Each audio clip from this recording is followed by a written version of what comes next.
Hi hello friends, welcome back to Ilakkiya's views. நம்ம இன்னைக்கு வடகறி எப்படி செய்கிறது சொல்லிட்டு பார்க்க போகிறோம். ஹோட்டல் ஸ்டைலில் வீட்டிலே வடகறி எப்படி செய்கிறது சொல்லிட்டு பார்க்கலாம். வீடியோக்குள்ளே போகிறதுக்கு முன்னாடி நம்ம சேனல் சப்ஸ்கிரைப் பண்ணாதவங்க மறக்காமல் சப்ஸ்கிரைப் பண்ணிவிடுங்க ஃப்ரெண்ட்ஸ். அப்படியே ஒரு லைக் கொடுத்துருங்க. 3 மணி நேரம் கடலைப்பருப்பு நல்லா ஊற வச்சு எடுத்துக்கலாம். இதை ஒரு மிக்சி ஜாரில் சேர்த்துட்டு 2 வரமிளகா, கொஞ்சமாக கல்லுப்பு, சோம்பு கொஞ்சமாக ஆட் பண்ணிவிட்டு அரைச்சி விட்டு எடுத்துக்கலாம். இப்போ நம்ம அரைச்சி வச்சுருக்க மாவை வடை மாதிரி போட்டு எடுத்துக்கலாம். இதுக்கு கடாயில் எண்ணெய் ஊற்றிட்டு எண்ணெய் காஞ்சதும் நம்ம அரைச்சி வச்சுருந்த மாவை வடையாக தட்டி போடுங்க. இது ஒரு 70% வெந்தால் போதும்.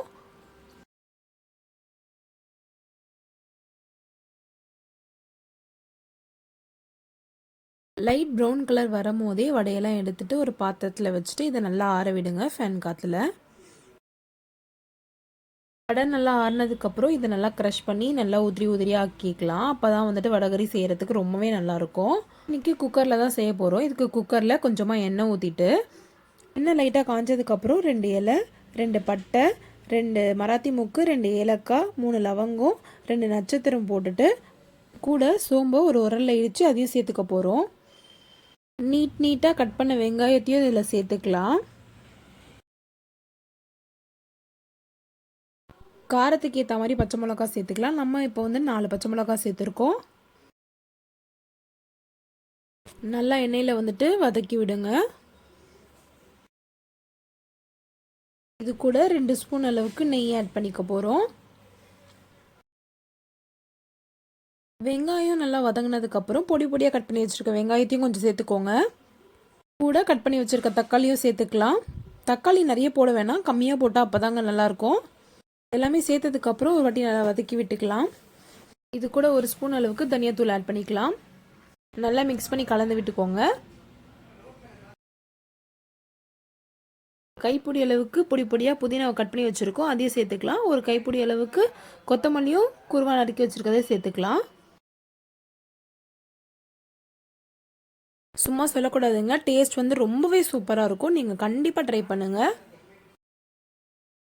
தக்காளியோட நல்லா கலந்து விட்டுக்கோங்க. வாங்க மசாலா எப்படி ஆட் பண்ணுறதுன்றதை பார்த்துடலாம். 1 ஸ்பூன் அளவுக்கு வெறும் மிளகாத்தூள், 1 ஸ்பூன் தனியாத்தூள், 1/4 டீஸ்பூன் மஞ்சள் தூள், 1 ஸ்பூன் குழம்பு மிளகாத்தூளுங்க. மசாலா எல்லாம் ஆட் பண்ணதுக்கப்புறம் வெங்காயம் தக்காளியோட நல்லா கலந்து விட்டுக்கோங்க. அப்போ தான் மசாலாலாம் மிக்ஸ் ஆகி நமக்கு ஒரு நல்ல டெக்ஸ்டர் கிடைக்கும். இப்போ இது கூட கொஞ்சமாக தண்ணி ஆட் பண்ணிவிட்டு நல்லா கொதிக்க விடுங்க. கூடவே கொஞ்சமாக கல்லுப்பு சேர்த்துக்கலாம்.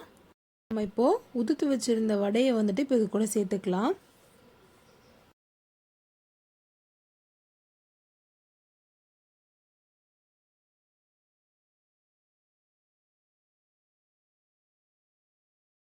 இது லைட்டாக முழுகிற அளவுக்கு இது கூட கொஞ்சம் தண்ணி ஆட் பண்ணிவிட்டு நல்லா ஒரு வாட்டி மிக்ஸ் பண்ணி விட்டுக்கலாம். உப்பு பத்தலன்னு நினச்சிங்கன்னா இது கூட லைட்டாக கொஞ்சம் உப்பு சேர்த்துக்கோங்க. இப்போ லிட்டு போட்டு க்ளோஸ் பண்ணிவிட்டு குக்கர் விசில் போட்டுட்டு ஒரு 2 விசில் வந்ததுக்கப்புறம் ஸ்டவ் ஆஃப் பண்ணிடலாங்க. வடகறி இறக்கும் போது கொத்தமல்லி மேலே தூவிட்டு நல்லா கலந்து விட்டுட்டு ஸ்டவ் ஆஃப் பண்ணிவிடுங்க.